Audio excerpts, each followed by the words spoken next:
Shalom Bracha, Kahal Kadosh V'Nechbad.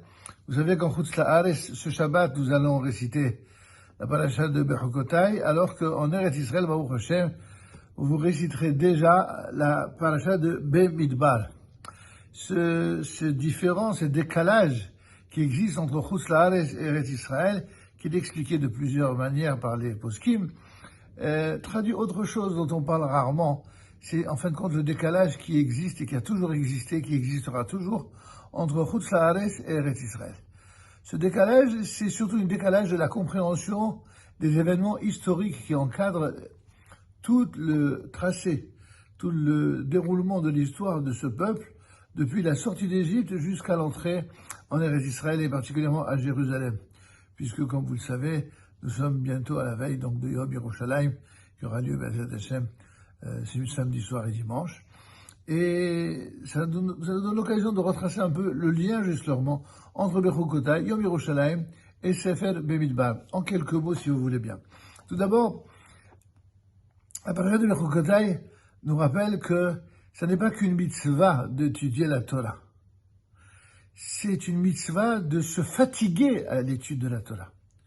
C'est ce qui ressort des propos de Rashi, les célèbres propos de Rashi, qui nous rappellent que si, à l'évidence, on a déjà une mitzvah d'étudier la Torah, qu'est-ce qu'on nous apprend de plus en disant Im bechukotai telechu ve'mitzvotai tishmeru v'asitamotam?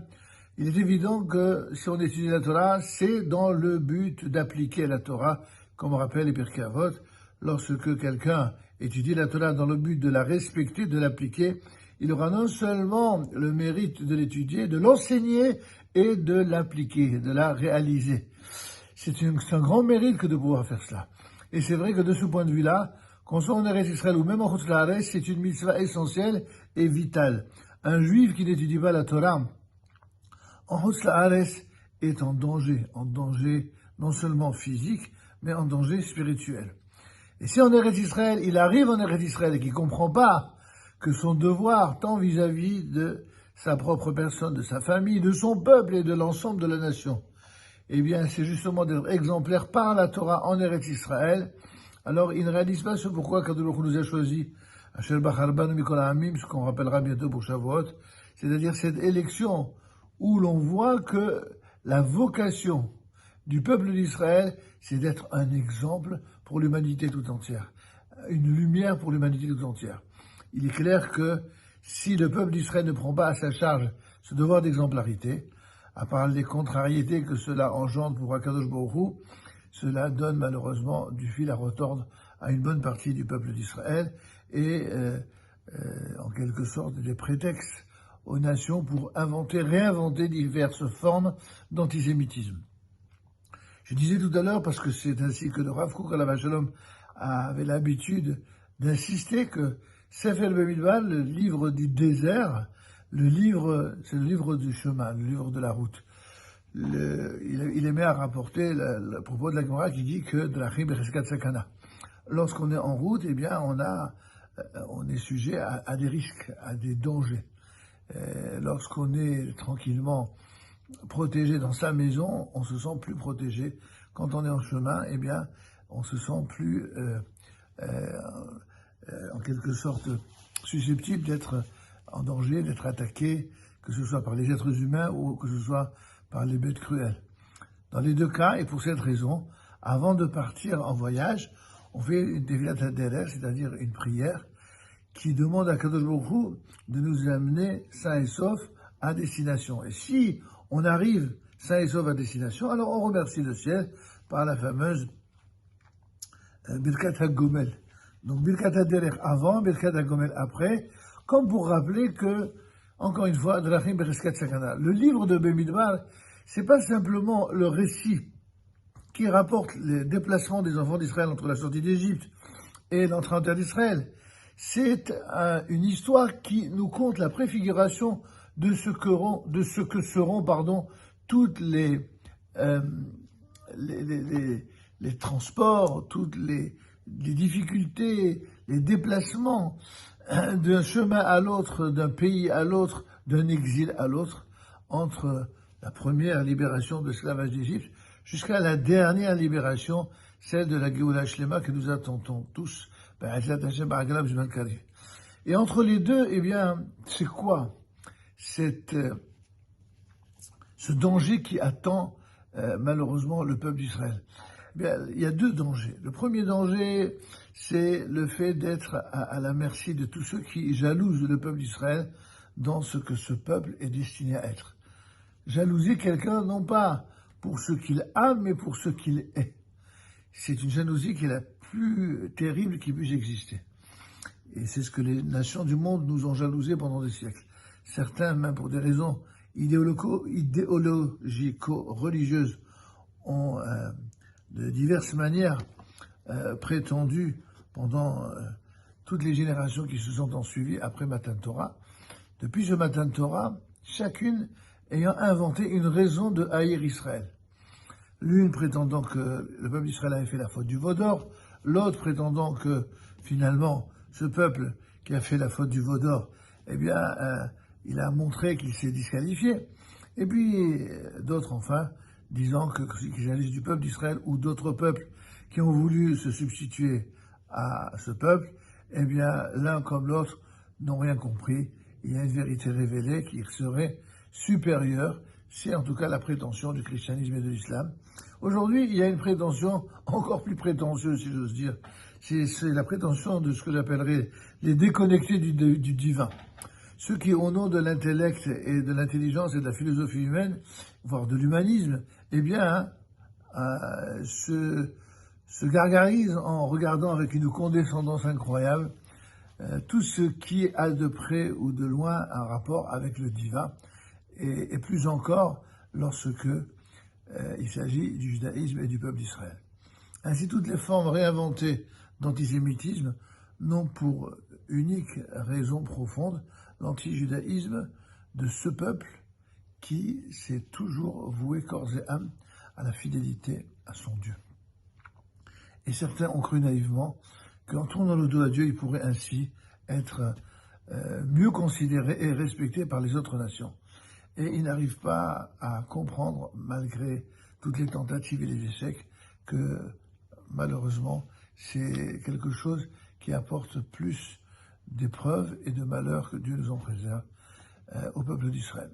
Alors comment arriver à comprendre cette obsession de certains de nos frères et sœurs à croire que la vérité, elle est beaucoup plus belle et beaucoup plus enviable et souhaitable dans le regard des idolâtres que dans le regard de ceux qui sont fidèles à la Torah. Eh bien, c'est justement ça la maladie spirituelle de l'exil. Entre la sortie de l'esclavage d'Égypte, qui était une chance inespérée pour enfin, si je puis me permettre l'expression, se décrotter de toute la boue et de toutes les impuretés de l'exil pour se tremper dans le bain de la Kedusha, pour mériter le Beth Amikdash, ce Beth Kedusha, eh bien, il fallait pour ça une préparation. Cette préparation, c'est celle qu'on est censé faire même lorsque l'on vit en exil, par la fréquentation des synagogues, la fréquentation des Talmud et Torah, la fréquentation des Beth Midrash, des Yeshivot. Et évidemment, si on étudie la Torah avec les personnes qui conviennent, alors on comprend que le chemin de l'exil, c'est un passage qui est là, comme le dit le Maharal, que pour préparer la Géoula. La préparer, pas d'une manière théorique, idéologique, d'une manière effective. Et pour cela, pour faire ce passage à l'acte, il faut non seulement étudier beaucoup la Torah, mais une Torah qui délivre de l'exil et qui montre qu'il existe plusieurs façons d'exprimer et de respecter la volonté de Akadosh Baruch Hu. C'est pourquoi il y a Shivim Panim la Torah. Shivim Panim la Torah, comme nous le disons souvent, ça n'est pas 70 Torah, c'est 70 façons d'aborder un contenu qui est identique dans toute la Torah. Cette même fidélité à la Torah, cette même fidélité au peuple d'Israël, cette même fidélité à Eretz Israël, c'est cela qui doit nous accompagner et nous permet de mériter d'entrer, de retourner effectivement en Eretz Israël.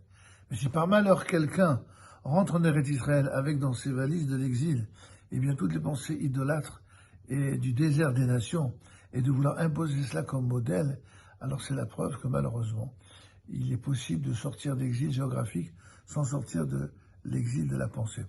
Et c'est pourquoi nos sages font remarquer que le terme de moracha, d'héritage, eh bien, concerne tantôt la Torah et tantôt Eretz Israël. C'est rapporté par tous les deux d'Israël, comme pour nous rappeler que l'un ne va pas sans l'autre. Il faut absolument tout faire pour que, de génération en génération, d'abord les enfants, mais bien au-delà, eh bien, on rappelle ce lien étroit, inconditionnel, incontournable, entre le peuple juif, sa Torah et sa terre. Et ne pas instrumentaliser les différences idéologiques ou politiques simplement pour avoir le dessus sur les autres et mépriser tantôt l'autre. Ça, c'est quelque chose qui est évidemment inacceptable.